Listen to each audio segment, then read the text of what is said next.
Hello everyone. आज के lecture में हम 27 और 28 मई के सभी करंट अफेयर के इम्पोर्टेंट क्वेश्चन कवर करेंगे। चलिए देख लेते हैं पहला क्वेश्चन क्या है। पहला क्वेश्चन है, भारत की किन दो वैक्सीन की प्रभावशीलता की जांच ICMR करेगा। तो भारत की दो वैक्सीन जो सबसे ज़्यादा यूज की गई हैं, कोवैक्सीन और कोविशील्ड, इन दोनों की प्रभावशीलता की जाँच ICMR करेगा। ICMR क्या होता है? ICMR की फुल फॉर्म है Indian council of medical research, Hindi में हम जिसे कहते हैं भारतीय आयुर्विज्ञान अनुसंधान परिषद। तो ये दोनों वैक्सीन की प्रभावशीलता की जांच करेगा। इसमें आगे है, ICMR देश में लगाए जा रहे दोनों टीकों की प्रभावशीलता की जांच करेगा। इसके लिए अगले हफ्ते से सर्वे शुरू हो जाएगा। जो सर्वे होगा वो 45 वर्ष से ऊपर के लगभग 4000 लोगों पर किया जाएगा। क्वेश्चन नंबर 2 है, हाल ही में अमेरिकी अंतरिक्ष एजेंसी नासा ने किस साल में चंद्रमा पर अपना पहला मोबाइल रोबोट भेजने की घोषणा की है? तो साल 2023 तक जो अमेरिकी एजेंसी है, अंतरिक्ष एजेंसी नासा, उन्होंने चंद्रमा पर अपना पहला मोबाइल रोबोट भेजने की घोषणा की है। नासा ने 2023 में चंद्रमा पर पानी और अन्य संसाधनों की खोज करने की योजना बना रहा है। नासा अपने आर्टेमिस कार्यक्रम के हिस्से के रूप में चंद्रमा की सतह पर और नीचे बर्फ और अन्य संसाधनों की तलाश में साल 2023 के अंत तक अपना पहला मोबाइल रोबोट भेजने की योजना बना रही है। ये आर्टेमिस मिशन क्या है, इस पर नासा काम कर रहा है और इसके लिए अंतरिक्ष में प्रथम महिला अंतरिक्ष यात्री को भेजेगा और दूसरे पुरुष जो विशेष रूप से अश्वेत होंगे, कहने का मतलब कि वे गोरे नहीं होंगे, वो अश्वेत व्यक्ति होगा। और दूसरा, नासा के बारे में थोड़ा जान लेते हैं। नासा का मुख्यालय कहाँ पर है?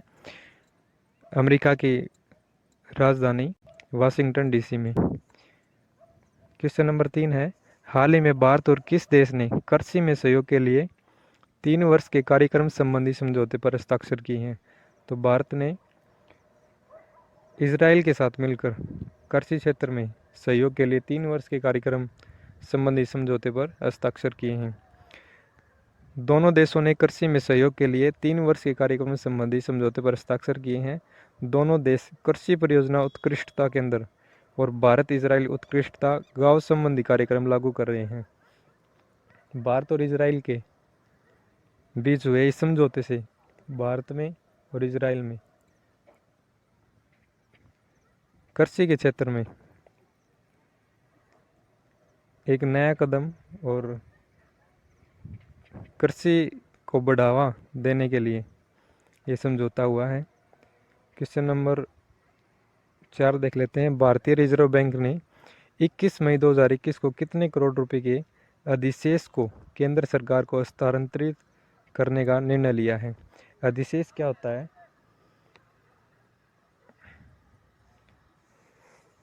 अधिशेष का मतलब जो अतिरिक्त लाभ है उसको केंद्र सरकार को हस्तांतरित करने का निर्णय लिया है। तो 99,122 करोड़ रुपए जो भारतीय रिजर्व बैंक है, RBI, वो केंद्र सरकार को देगा। ये क्या होता है? भारतीय रिजर्व बैंक अपनी जितनी कमाई करता है उसका 5.5 से लेकर 6.5% ही अपने पास रखता है। बाकी जितनी कमाई होती है वो केंद्र सरकार को भेज देता है। RBI की स्थापना, RBI के बारे में जान लेते हैं। RBI की स्थापना कब हुई थी और किसके आधार पर हुई थी? तो RBI की स्थापना हिल्टन यंग कमीशन की सिफारिश के आधार पर 1 अप्रैल 1935 को हुई थी और RBI का राष्ट्रीयकरण सन 1949 में हुआ। पहले भारतीय मूल के गवर्नर कौन थे? वे CD देशमुख थे। प्रश्न नंबर 5 है, हाल ही में CBI के नए निदेशक कौन बने हैं? तो हाल ही में CBI के नए निदेशक बनाए गए हैं सुबोध जायसवाल को, जो IPS अधिकारी हैं।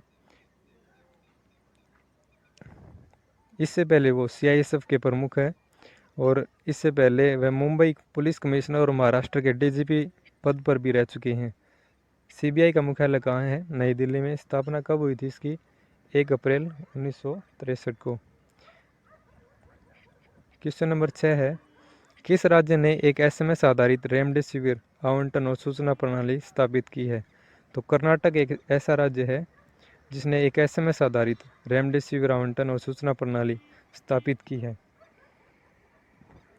इससे क्या होगा? इससे जो रेमडेसिविर इंजेक्शन की जो कालाबाजारी है उस पर रोक लगेगी और इसी के लिए ये सेवा शुरू की गई है। कर्नाटक की राजधानी क्या है? कर्नाटक की राजधानी बेंगलोर है। वहाँ के मुख्यमंत्री वर्तमान में BS येदियुरप्पा है और राज्यपाल वजुभाई वाला। क्वेश्चन नंबर 7 है, हाल ही में केंद्र सरकार ने कोरोना महामारी की वजह से प्रत्येक ट्रांसजेंडर को कितने रुपए की वित्तीय सहायता देने का फैसला लिया है?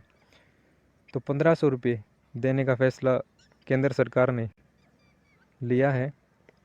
प्रत्येक ट्रांसजेंडर को 1500 रुपये की 1500 रुपये की सहायता तुरंत उपलब्ध कराने का फैसला लिया गया है।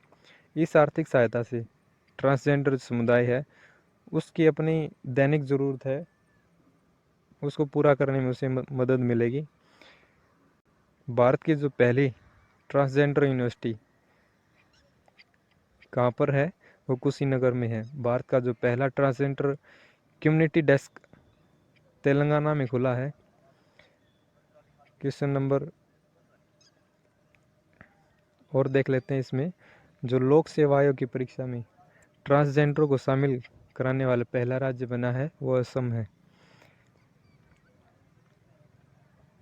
प्रश्न नंबर 8 है,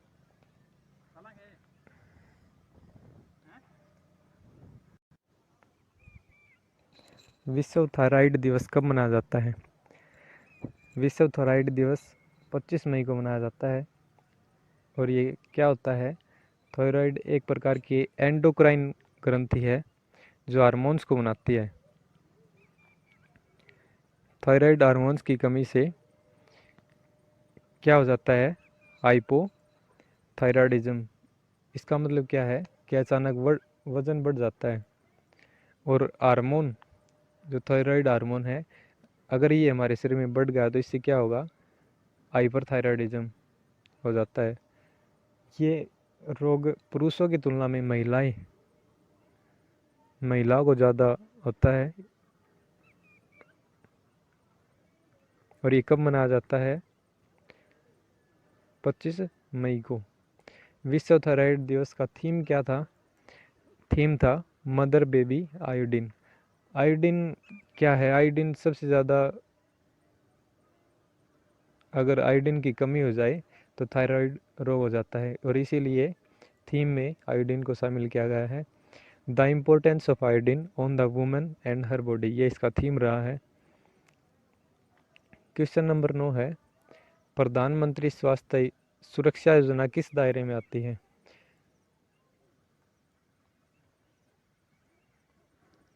तो ये कौन सा मंत्रालय के दायरे में आती है? स्वास्थ्य और परिवार कल्याण मंत्रालय।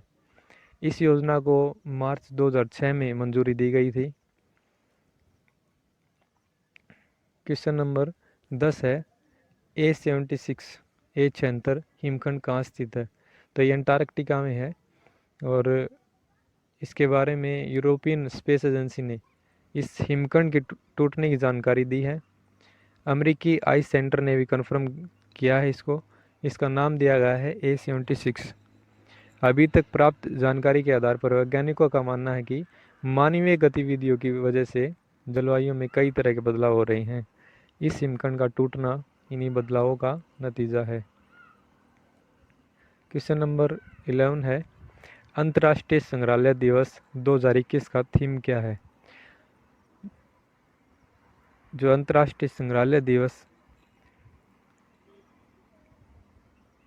वो 18 मई को मनाया जाता है और उसका थीम क्या होता है? संग्रहालयों का भविष्य, पुनर्प्राप्ति और पुनर्कल्पना। संग्रहालयों के संदर्भ में लोगों को जागरूकता बढ़ाने हेतु प्रत्येक वर्ष 18 मई को अंतर्राष्ट्रीय संग्रहालय दिवस मनाया जाता है, इंटरनेशनल म्यूजियम डे। वर्ष 2021 की थीम क्या रही है? संग्रहालयों का भविष्य, पुनर्प्राप्ति और पुनर्कल्पना। तो आज की वीडियो में इतना ही। आई होप कि आपके लिए ये सभी क्वेश्चन हेल्पफुल होंगे। धन्यवाद।